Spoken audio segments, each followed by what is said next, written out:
xin con đi ngày ăn ôi nhỉ cả to nhi ăn to nhẹ chỉ đòi một gì gì ôi ngày hi chim nhi giang con du xiao xì xuân lấy nhà xin con đi như to ngày nhà man nhìn buồn đan chỉ cả ăn sau lời kiến nhẹ làm hết ngã xin lì chỉ tịt mò gói biển bùi liao cảm chín giết xin ngày đến nhìn bùi liao ngày ơi cầu nhì ngày chút hè đi bơi cho xin một sớm đồ tháng có nhìn trong nghĩ ăn tối chi ngày cho đã quý chín cho quý điêu nhà chi nhí hết mọi ngày dặn sự chín con xin cháu ngài vì mong nhìn mọi trái lời khuyên ngài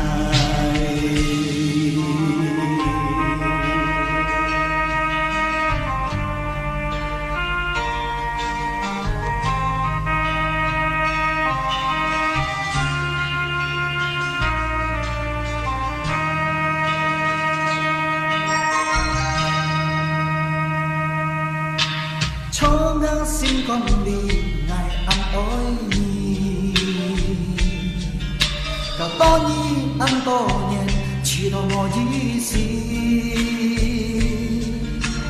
ôi ngày đi chỉ nhi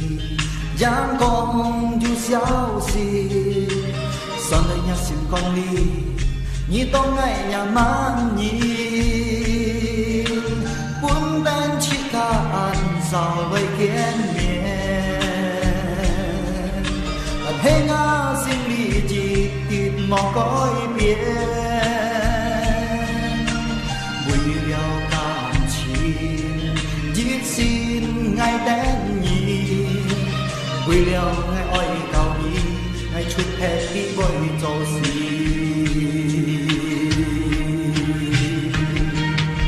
một dòng gió tháng gió nhìn trong ý an tối chi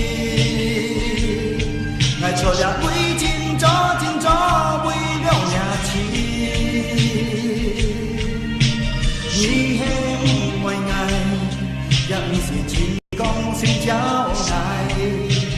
vì mong nhìn mọi trái lời khuyên ngài